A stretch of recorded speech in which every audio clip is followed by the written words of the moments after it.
সম্প্রতি এইচটিএস সংগঠনের যোদ্ধারা সিরিয়ার রাষ্ট্রপতি বাশার আল আসাদকে ক্ষমতাচ্যুত করে এবং বাশার আল আসাদ পরিবারসহ রাশিয়ায় আশ্রয় নেয়। এই ঘটনার পর থেকে সিরিয়ার পরিস্থিতি আরও খারাপ হয়েই চলেছে। সিরিয়ায় বাশার সরকারের পতনের পর থেকে ইসরায়েল প্রতিনিয়ত সিরিয়ার বিভিন্ন স্থানে আক্রমণ করে চলেছে। এখন আপনার মনে প্রশ্ন জাগতে পারে যে ইসরায়েলে সিরিয়া আক্রমণ করার কারণ কি? আজকের ভিডিওতে আমরা এই বিষয়ে আলোচনা করতে চলেছি। তো চলুন ভিডিওটি শুরু করা যাক।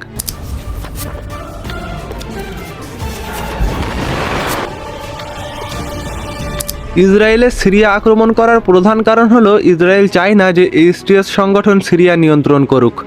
এইচটিএস সংগঠনে আনুমানিক ৮০,০০০ যোদ্ধা আছে। এই সংগঠনটির প্রধান আবু মোহাম্মদ আল জোলানি। ১৯৬৭ সালের ৬ দিনের যুদ্ধে ইসরায়েল গোলান মালভূমির বেশিরভাগ অংশ দখল করে নেয়। এর পরিপ্রেক্ষিতে ২০১৪ সালের ২৮শে সেপ্টেম্বর জোলানি একটি বিবৃতিতে ঘোষণা দেন যে তিনি ইসরায়েল এবং তার মিত্র দেশদের সাথে যুদ্ধ করে তাদের ভূমি ফেরত নেবেন।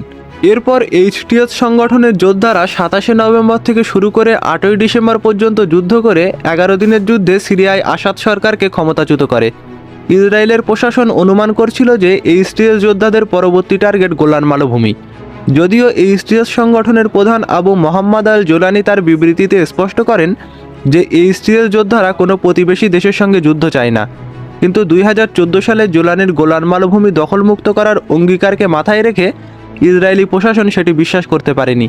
ইসরায়েল এটি খুব ভালো করেই জানে যে আসাদ সরকারের পতনের পর এইচটিএস সংগঠন সিরিয়াতে নিজেদের সরকার প্রতিষ্ঠা করবে এবং এইচটিএস সংগঠনের যোদ্ধারা সিরিয়ার রাষ্ট্রীয় সৈন্য হয়ে যাবে। অর্থাৎ সিরিয়ার যত অস্ত্র আছে, বিমান থেকে শুরু করে কামান, যুদ্ধজাহাজ এবং আকাশ প্রতিরক্ষা ব্যবস্থা সবই এইচটিএস সংগঠনের নিয়ন্ত্রণে চলে আসবে।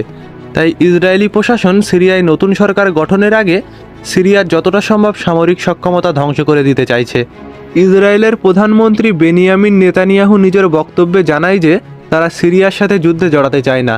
তাদের আক্রমণের মূল উদ্দেশ্য যেন বাশার আল আসাদের তৈরি করা অস্ত্র বিদ্রোহীদের কন্ট্রোলে না যায়, কারণ এটি হলে ইসরায়েলের সুরক্ষায় প্রভাব পড়তে পারে। মিডিয়া রিপোর্ট অনুসারে বাশার আল আসাদ দেশ ছাড়ার পর থেকে অর্থাৎ ৮ই ডিসেম্বরের পর থেকে ইসরায়েল সিরিয়ার ভূমিতে প্রায় ৫০০টি স্থাপনায় আক্রমণ করেছে, যার মধ্যে বিমান ঘাঁটি, ফাইটার জেট, নৌঘাঁটি, এমনকি অস্ত্র তৈরির কারখানাও রয়েছে।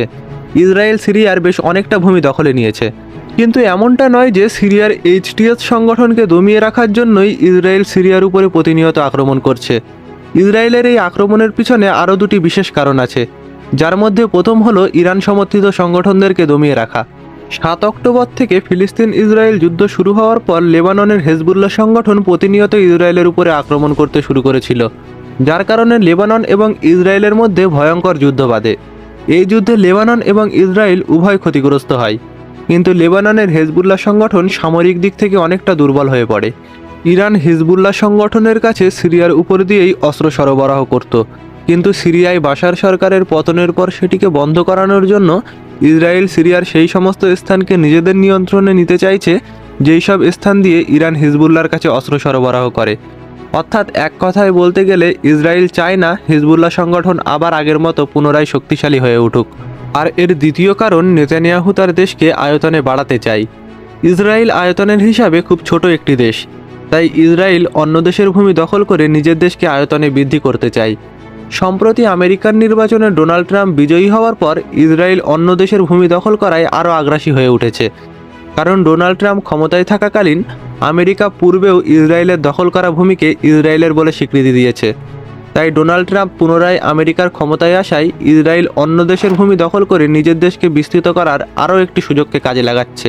কিন্তু ডোনাল্ড ট্রাম্পের নির্বাচনের আগে দেওয়া প্রতিশ্রুতির কারণে এইবার ডোনাল্ড ট্রাম্প ইসরায়েলের এমন আগ্রাসী আচরণের কতটা সমর্থন করবেন সেটি ট্রাম্পের আমেরিকার দায়িত্ব গ্রহণের পরেই বোঝা যাবে।